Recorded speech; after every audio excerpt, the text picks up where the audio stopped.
Paz do Senhor, irmãos, irmãs. Nessa manhã, Deus me incomodou. Na verdade, eu vou ser sincero, Deus me acordou mais cedo e com esse pensamento praticamente repetitivo na minha mente. E eu acredito que Deus quer que eu fale sobre isso, né? Essa situação que nós passamos hoje, com esse isolamento social e as pessoas longe dos seus familiares e longe dos seus amigos, longe do seu trabalho, a vida parou para todo mundo de certa forma, né? Até mesmo longe da igreja nós estamos, né? Então a gente se vê numa situação onde Deus colocou muitos, na sua palavra inclusive está relatado, que Deus fez isso com muita gente. Muita gente que tinha a missão dada por Deus, que tinha uma fé inabalável, que tinha o privilégio de estar com Deus todo dia na virada da noite e do dia, como Adão, por exemplo, né? Moisés passou por esse problema, 40 anos no exílio, né? Davi passou por esse problema, perseguido por Saul, se viu solitário, se viu abandonado, se viu perseguido. Ele era um homem segundo o coração de Deus, ele era o escolhido de Deus e ainda assim passou por isso, né? Profetas relatados na Bíblia, né? Depois de terem grandes experiências com Deus, são levados a uma situação de depressão, uma situação de solidão, uma situação onde se acharam até abandonados por Deus, né? O próprio Jesus, filho de Deus, foi levado ao deserto, ficou sozinho, né, para encarar o seu próprio espírito e ter a tentação como sua companheira, né? Nós passamos esse problema também. Atualmente, alguns com família em casa, outros com não, até sozinhos, né? Ou, como dizem aí, a pior solidão que tem é a solidão acompanhado, né? E isso aí é uma situação que a gente pode entender com uma forma de que Deus tenha nos colocado para a gente poder parar a nossa vida, que nos atrapalha, digamos assim, de refletir e de buscar a Deus. O ser humano, em algum momento da vida, ele tem que acordar e perceber que ele não é apenas um animal pensante, um animal que vive em sociedade, um ser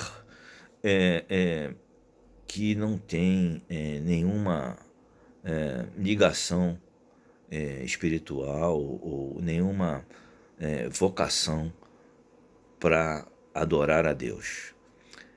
Nós temos que despertar, acordar e perceber que a vida não é só isso, né?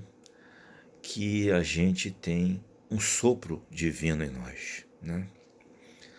E a gente tem que buscar esse sopro, buscar esse estado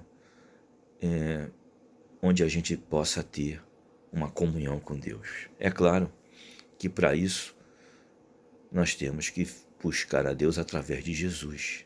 A palavra nos ensina que Ele é o caminho para que nós possamos conseguir isso, né?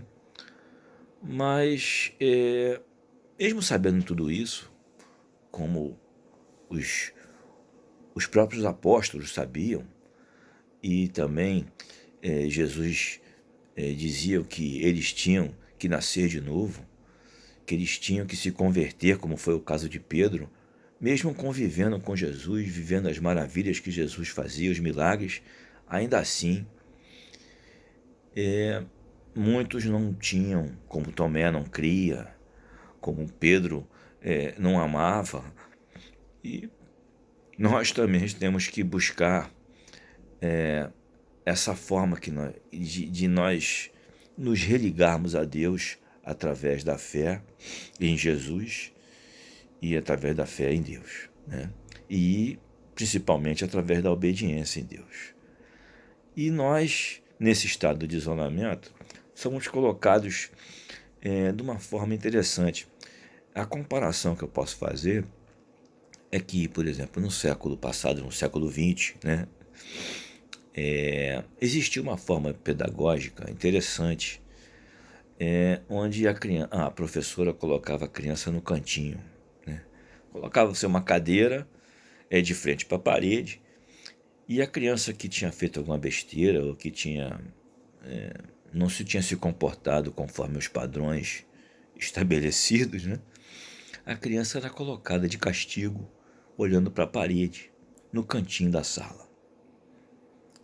Você pode dizer hoje que isso aí é uma insensibilidade, né? Que é o bullying que a professora fazia com as crianças e que as outras crianças zoavam e tudo. Mas quem teve a oportunidade de estar nesse cantinho e aproveitou essa oportunidade para refletir no que fez, e esse fato o fez se arrepender, né? E não fazer mais o que teria feito para que pudesse estar naquele cantinho, né? Deus nos colocou todos nós no cantinho. Para quê? Né? Para que possamos refletir e para que possamos ter a oportunidade de mudar a nossa forma de fazer, né? E isso é interessante, porque se a gente pode refletir, a gente pode mudar a nossa forma de fazer, a Bíblia chama isso de arrependimento, né? A gente se arrepender é a forma que a gente tem de acertar a rota, né? Para agradar a Deus e para que a gente possa viver com Deus, né? A Bíblia diz, em determinado momento, que nós temos que fazer uma escolha. E qual é a escolha? É a escolha entre o bem e o mal, entre a vida e a morte. Escolha a vida, diz a Bíblia, né? Escolha o bem, diz a Bíblia, né? E assim a gente sempre tem uma escolha. Servir a Deus, buscar a Deus é uma escolha. A Bíblia diz que nós seremos destruídos pela falta do conhecimento. Mas qual é o conhecimento? É o conhecimento sobre a física, sobre a natureza, a medicina, matemática? Não. É o conhecimento de Deus. É um conhecimento que pode fazer com que esse sopro que nós recebemos de Deus seja reavivado em nós. É o conhecimento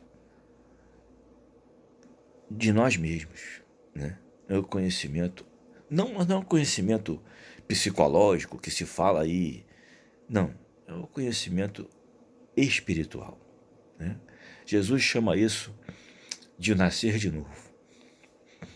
Então, que nós possamos, nesse período de isolamento, colocar em prática aquele nosso velho projeto de estudar a palavra de Deus um pouco mais, de ler a Bíblia um pouco mais.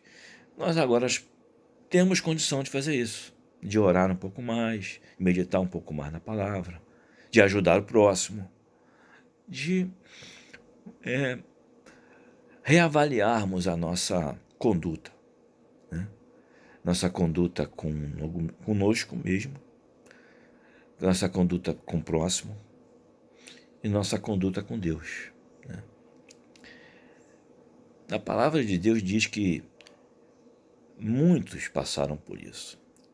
Você imagina Adão.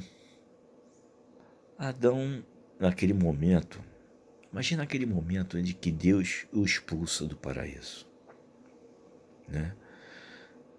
Deus colocou Adão num cantinho, né? E você imagina a solidão de Adão, né? Ele tinha comunhão com Deus todos os dias. Ele via Deus todos os dias. Imagina nunca mais fazer isso, né? E o que será que Deus queria de Adão para que ele pudesse voltar ao paraíso? Uns dizem assim, não, era impossível Adão voltar. Precisaria Jesus para que Adão pudesse voltar. Mas mesmo com Jesus, há uma atitude nossa que a gente tem que ter para que Jesus possa nos modificar e possa nos conduzir a Deus. Essa atitude se chama arrependimento. É o refletir e o mudar de rota. Esse arrependimento gera um fruto. E o fruto dele é você não fazer mais e você fazer diferente e você se tornar-se uma outra pessoa, né? Adão teria essa chance se ele tivesse se arrependido, mas o que fez Adão não conseguir isso? Bom, Adão obteve algo com o erro dele. Ele obteve o conhecimento do bem e também do mal, né? O conhecimento do mal foi que deixou Adão incapaz de realizar essa atitude, porque a gente se envolve com o mundo, a gente se envolve com as coisas do mundo e acha que as coisas de Deus são menores, acha que as coisas de Deus são não existem até, são coisas da nossa cabeça, coisas que inventaram, né? E esse conhecimento do mal é que faz com que a gente não tenha a dignidade suficiente para poder nos arrepender e ver que Deus é que está certo e que nós temos que obedecer e temos que ser servos e subservientes ao Senhor, né? Afinal de contas, Deus não é uma palavra bonita, né? Só. Deus, ele tem um domínio, né? Se você aceita Deus como Deus da sua vida, ele é mais do que um Senhor, né? Ele tem a primazia. E tendo a primazia, merece de nós tudo que nós podemos dar: adoração, obediência e subserviência. Bom, é isso. E você que está nesse isolamento aí, que pode estar se sentindo só, e a gente sabe que esses homens todos da Bíblia se sentiram assim, e que em algum momento até a depressão os alcançou, saiba que não é para isso que nós estamos assim. É justamente para que nós possamos buscar mais a Deus e que Deus possa iluminar a sua vida. Em nome de Jesus. Fique na paz. Eu amo vocês. Amém.